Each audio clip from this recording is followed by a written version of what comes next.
क्योंकि जीएसटी हमारी सरकार में है, देश के प्रधानमंत्री नरेंद्र मोदी जी के नेतृत्व में जीएसटी लागू हुआ। अभी जीएसटी रिफॉर्म भी हम लेकर गए, लेकिन जब सरकार का पक्ष आता है, सामने व्यापारी बैठे हो, मंच पे व्यापारी बैठे हो, तो निश्चित रूप से कोई भी चीज 100% कभी पूर्ण नहीं हो पाती है, उसमें कुछ कमियां नहीं होती। और इसके आशय के साथ प्रधानमंत्री ने कहा था कि इसमें जो कुछ होगा मंगले की कौन से सुधार है। अभी हमने गन्ने का भाव 400 रुपए किया, बहुत साधारण से किसान में बाइक सुन रहा था, बहुत प्रैक्टिकल बात है। पत्रकार ने पूछा कि आप, कुछ लोग कह रहे हैं कि नहीं 400 पार हो जाए। आम किसान ने जो बात कही वो वास्तव में वर्तमान के परिवेश के हिसाब से नेता विरोधी दल के पार्टी में काम करते थे। पत्रकार ने आम किसान से सवाल पूछा, उन्होंने आम बातों में जवाब दिया। उन्होंने कहा कि जो आज 400 पार मांग रहे हैं वो हो सकता है कल वो 500 पार मांगे। एक व्यापारी के व्यापार करने के लिए भी यदि उसको सबसे पहले कोई चीज चाहिए तो उसको कानून व्यवस्था में कायम होने का राज चाहिए। कोई व्यापारी का ऊपर किसी प्रकार का गुंडागर्दी का टैक्स और किसी प्रकार का अपहरण टैक्स न लगा सके, ये सरकार की सबसे बड़ी जिम्मेदारी होती है। और हम तो घंटे की चोट पर कहते हैं और सारे बाजार में खड़े होकर बोलते हैं कि कोई तो बोले कि सरकार में हमारी मां बहन बेटियों की तरफ काम करके देखे। इस चौराहे पर एक हमारे परिवार की बच्ची को कोई छीनेगा, अगले चौराहे पर हमारा ऑपरेशन होगी, उसका इलाज करेगा। मेरे जनपद का ओडीओपी प्रोडक्ट है गुड़ कार्बेट। अब दूसरा जो हमने लिया है वो होदरी भी होता है। एक जिला एक उत्पाद में तो दूसरा प्रोडक्ट हमने ऐड किया है सरकार ने, उसमें वो होदरी उद्योग भी होते हैं। नमस्कार दोस्तों, आप देख रहे हैं डीबीडी देवबंद न्यूज़ में आपके साथ नितिन गर्ग। दोस्तों, उद्योग व्यापार प्रतिनिधि मंडल के नवनिर्वाचित कार्यकारिणी के शपथ ग्रहण समारोह में पहुंचे पीडब्ल्यूडी राज्य मंत्री कुंवर बृजेश सिंह ने जीएसटी और गन्ना मूल्य की जो बढ़ोतरी अभी हाल ही में प्रदेश सरकार द्वारा की गई है और प्रदेश की सुरक्षा व्यवस्था को लेकर बड़ा बयान दिया है। उन्होंने कहा कि आज प्रदेश का व्यापारी माताएं बहनें सुरक्षित हैं जब से हमारी सरकार सत्ता में आई है। इन पर विशेष ध्यान दिया रहा है। जीएसटी को लेकर भी उन्होंने बहुत कुछ कहा और सुनिए उन्होंने पूरा विस्तार से उन्होंने क्या कहा। शपथ ग्रहण समारोह है,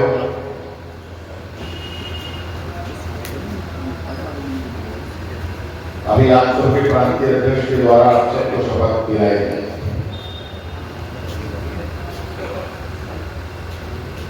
जब भी व्यक्ति किसी दायित्व को ग्रहण करता है तो कोई ना कोई शपथ जरूर लेता है। विधानसभा में विधानसभा का चुनाव जीत करके विधानसभा चुन करके गया तो मेरे क्या दायित्व है, मेरी क्या जिम्मेदारियां हैं, इसके निर्वहन की शपथ प्रोटेम स्पीकर के रूप में विधानसभा अध्यक्ष ने दिलाते हैं।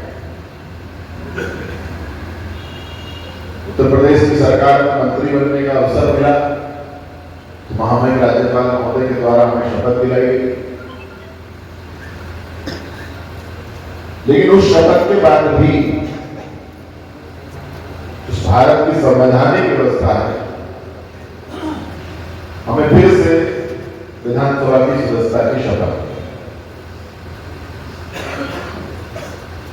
जब आपकी प्रांत कार्यकारिणी का चुनाव हुआ होगा तो ऐसी एक शपथ आपके प्रांतीय अध्यक्ष ने भी ली होगी और आज उसी क्रम में वो आपकी नई कार्यकारिणी का शपथ ग्रहण समारोह करा रहे हैं। जैसा कि मैंने पहले कहा कि शपथ एक प्रक्रिया, एक विधि है, लेकिन ये मेरे अपने ऊपर निर्भर करता है कि मैं जब किसी दायित्व को ग्रहण कर रहा हूं तो जो मैं शपथ ले रहा हूं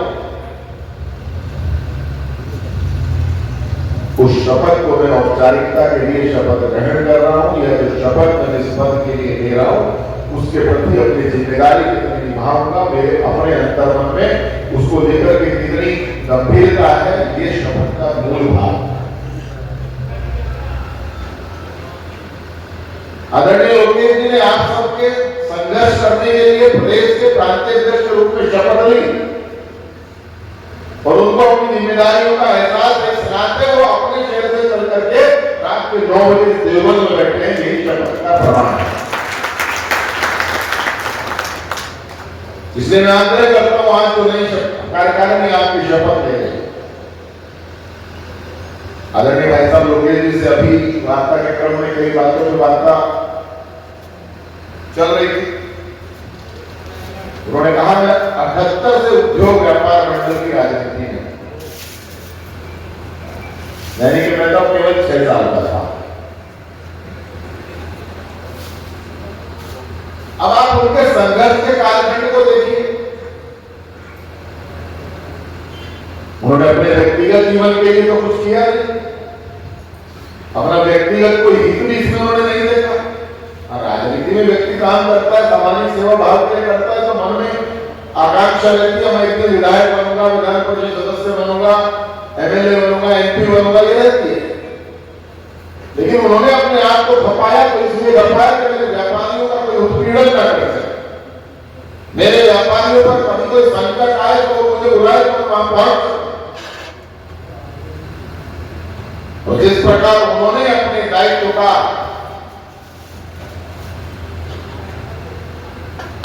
निर्वहन अपने काम के बल पर आप लोगों के सामने उदाहरण पेश करके दिया है, मैं देवबंद की नगर कार्यकारिणी से ये आह्वान करता हूं। मुझे उम्मीद है कि आप सब भी उनके जीवन से प्रेरणा लेकर अपने अपने दायित्वों का उसी प्रकार से निर्वहन करें।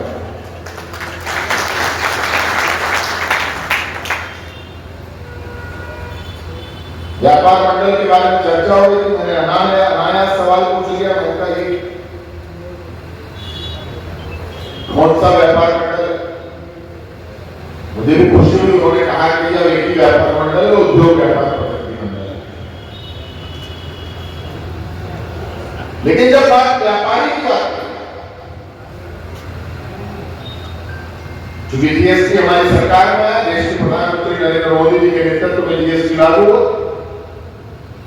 अभी जीएसटी रिफॉर्म भी हम लेकर गए, लेकिन जब सरकार का पक्ष आता है, सामने व्यापारी बैठे हो, बर्नस पे व्यापारी बैठे हो, तो निश्चित रूप से कोई भी चीज 100% कभी पूर्ण नहीं हो पाती है, उसमें कुछ कमियां नहीं होगी। और इसी आशय के साथ प्रधानमंत्री ने कहा था कि इसमें जो कुछ होगा मंगले की कौन से सुधारेंगे। लेकिन मुझे शामली के व्यापार मंडल के कार्यक्रम में जाने का अवसर मिला था। मैं मंत्री बना था उसके 2-3 महीने के बाद। मुझसे पहले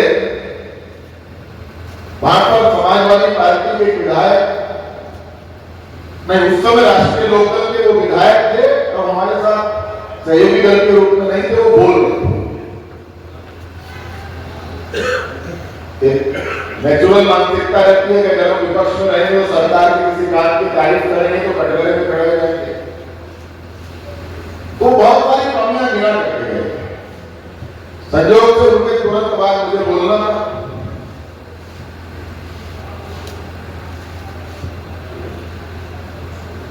एक दिन पहले खबर चली थी कि इस त्रैमासिक में जीएसटी ने जीएसटी कलेक्शन के अब तक के सारे रिकॉर्ड तोड़े। मैंने उसी बात को वहां कोट कर दिया और उस कोट करने के साथ साथ मैंने कहा कि मैं सरकार का मंत्री होने के नाते इस बात को स्वीकार करता हूं कि जीएसटी का कलेक्शन का जो रेट है, जीएसटी का जो कलेक्शन है, उसका रिकॉर्ड हमारी सरकार के समय में बना है। और अगर इसमें कुछ खामियां नहीं होगी तो उनको दूर करने का काम भी हमारी सरकार करेगी। और मुझे खुशी है कि वो दूर करने का काम भी देश के प्रधानमंत्री नरेंद्र मोदी जी ने किया। लेकिन एक व्यापारी के लिए अभी हमने गन्ने का भाव 400 रुपए किया। बहुत साधारण से किसान की मैं बात सुन रहा था, बहुत प्रैक्टिकल बात है। एक पत्रकार ने पूछा कि आप, कुछ लोग कह रहे हैं कि नहीं 400 पार हो जाता। आम किसान ने जो बात कही वो वास्तव में वर्तमान के परिवेश के हिसाब से नहीं, ना नेता थे ना किसी विरोधी दल के पार्टी में काम करते थे। पत्रकार ने आम किसान से सवाल पूछा, उन्होंने आम बातों में जवाब दिया। उन्होंने कहा कि जो आज 400 पार मांग रहे हैं वो हो सकता है कल वो 500 पार मांगना भी चाहिए, बिना मांगे कुछ मिलता भी नहीं। लेकिन गन्ने का भाव 500 रुपए क्विंटल कर दिया जाए और सड़े राह चलते सड़क के ऊपर मेरी मां मेरे बेटियों की इज्जत सुरक्षित ना हो, मैं इससे बढ़े हुए भाव का क्या करूंगा। मैं योगी सरकार ने 400 रुपए दिया है, मैं इसका स्वागत करता हूं और मैं योगी सरकार की भूरी भूरी प्रशंसा करता हूं। एक आम किसान की आवाज, और मैं इसमें कुछ भी मिला करके कुछ भी बढ़ा चढ़ा के नहीं बोल रहा हूं। जो उन्होंने बोला वही मैंने आपके सामने बोला है, लेकिन आप तो व्यापारी हैं। एक व्यापारी के व्यापार करने के लिए भी यदि उसको सबसे पहले कोई चीज चाहिए तो उसको कानून व्यवस्था के कायम होने का राज चाहिए। कोई व्यापारी का ऊपर किसी प्रकार का गुंडागर्दी का टैक्स और किसी प्रकार का अपहरण टैक्स न लगा सके, ये एक सरकार की सबसे बड़ी जिम्मेदारी है। और मैं बड़े गर्व के साथ कहता हूं कि 18 मार्च 2017 के बाद आज 9 नवंबर 2025 को उत्तर प्रदेश का एक भी व्यापारी ये नहीं कह सकता कि हमारे ऊपर किसी प्रकार का ऐसा कोई टैक्स हमसे लिया जाता है, हमारे अपहरण हो जाते हैं, हमारे व्यापार सुरक्षित नहीं है, हमारे घर की मां बहन बेटियां सुरक्षित नहीं है। अरे हम तो घंटे की चोट पर कहते हैं और सारे बाजार में खड़े होकर के बोलते हैं कि कोई तो बोले कि सरकार में हमारी मां बहन बेटियों की तरफ काम उठा करके देखे। इस चौराहे पर एक हमारे परिवार की बच्ची को कोई छीनेगा, अगले चौराहे पर हमारा ऑपरेशन रोके उसका इलाज करेगा। इसी व्यापार के लिए सबसे ज्यादा जरूरी है हमारी सरकार ने देने का काम किया।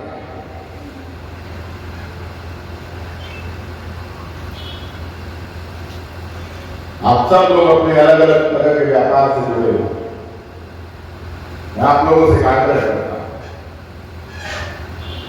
मैं किसी बड़े राजनेता से मिलने जाता हूं, किसी अन्य प्रदेश के मुख्यमंत्री, राज्यपाल, मुख्यमंत्रियों से नहीं मिलता हूं, या लखनऊ में कोई मुझसे मिलने आता है किसी दूसरे प्रदेश का आदमी, मेरे जनपद का ओडीओपी प्रोडक्ट है गुड़ का है। अब दूसरा जो हमने लिया है वो होजरी भी होता है, एक जिला एक उत्पाद में तो दूसरा प्रोडक्ट हमने ऐड किया है सरकार ने, उसमें वो होजरी उद्योग भी हो गया। लेकिन पहला प्रोडक्ट गुड़ कार्बिंग का, मैं जिस किसी को भी मैं उपहार देता हूं वो गुड़ कार्बिंग का ही देता हूं, क्योंकि वो मेरे जिले का प्रोडक्ट है, ये मेरे अंदर भाव है, मेरे देश में बना हुआ है, मेरे देश के कारीगरों ने बनाया है, मेरे सहारनपुर के अंदर रहने वाले लोग उसका निर्माण कर रहे हैं। इसलिए आप सबसे भी आग्रह करता हूं कि हम अपने अपने प्रतिष्ठानों पर स्वदेशी निर्मित वस्तुओं का विक्रय करें और हम बड़े गर्व से जिसको बेचे उसको भी कहें और जो खरीदे वो भी कहे कि हमें गर्व है कि ये वस्तु हमारी स्वदेशी है। वोकल फॉर लोकल में होना पड़ेगा। अभी जो परिस्थितियां टैरिफ के कारण बदली, उसमें हमें 100% अपने स्वदेशी वस्तुओं के आत्मनिर्भर बनना पड़ेगा और यही है आत्मनिर्भर भारत। और इसी आत्मनिर्भर भारत की नींव रखी जाती है तो हम लोग 2047 में कल्पना करते हैं कि हमारा भारत एक विकसित भारत होगा। आप सब व्यापार जगत से जुड़े हुए लोग, आप सब इन बातों पर चिंता करेंगे। मुझे चूंकि दीपक भाई ने 7 बजे का समय दिया था, मैं 7:30 बजे से दीपक भाई को फोन कर रहा था कि कितने बजे आना है। दीपक भाई भी जब भी मैं फोन करता था तो भैया 15 मिनट और 15 मिनट के चक्कर में 1.5 घंटा बाद हम यहाँ पहुंचे। आपकी इतनी अच्छी उपस्थिति है, इससे ये समझ में आता है कि आपका उद्योग व्यापार प्रतिनिधि मंडल आदरणीय लोकेश अग्रवाल जी के नेतृत्व में पूरे प्रदेश में जिस प्रकार सक्रिय है, उसी प्रकार यहाँ देवबंद के अंदर भी सक्रिय है। यहाँ की इकाई सक्रिय इकाई है, साथ ही संख्या को देख करके प्रतीत होता है। तो मैं आप सब जो आज आपकी इस नई कार्यकारिणी में जिनको माननीय प्रदेश अध्यक्ष ने जो दायित्व दिया होगा, जो यहाँ के नगर की कार्यकारिणी का चुनाव जिस प्रकार संपन्न हुआ होगा, उसमें जिसको जो दायित्व मिले उस पूरी कार्यकारिणी को मैं अपनी ओर से बहुत बहुत बधाई और शुभकामनाएं देता हूँ। और फिर कहता हूँ कि हमने वो माहौल दिया है कि मेरा व्यापारी 100% सुरक्षित है, लेकिन उसके बावजूद भी कभी भी किसी प्रकार का कोई ऐसा बीच में संकट आता है तो मेरे संगठन के लोग और मैं स्वयं हर समय आपके लिए उपलब्ध रहता हूँ। कभी भी कोई ऐसी दिक्कत आती है, चाहे वो दीपक जी हो, अरुण जी हो, विपिन जी हो, इन सब के माध्यम से आप सब के बीच में हम बने रहते हैं, जुड़े रहते हैं। लेकिन उसके बावजूद भी अगर कुछ लगता है कि मेरे लायक कुछ है, मैं आप सबके बीच में हमेशा उपलब्ध रहता हूँ। किसी भी समय आप मुझसे संपर्क कर सकते हैं। ऐसा कहते हुए मैं एक बार फिर से आपकी नई इकाई को बहुत बहुत बधाई और शुभकामनाएं देता हूँ और अपनी वाणी को विराम देता हूँ। बहुत बहुत धन्यवाद, बहुत बहुत आभार। आपके प्राण प्रत्येक जी बैठे हैं, मुझे उनका संबोधन सुन के जाना चाहिए था, ऐसा शिष्टाचार कहता है, लेकिन मेरी थोड़ी सी व्यवस्था है कि मुझे जाना है बाहर कहीं। इस नाते मैंने आग्रह किया था कि मैं पहले बोल के निकल जाऊं। अब अध्यक्ष जी की अनुमति लेकर के और आप सबकी अनुमति लेकर के मैं यहाँ से प्रस्थान करूंगा। एक बार पुनः आप सबको बधाई, बहुत बहुत बधाई, बहुत बहुत शुभकामनाएं।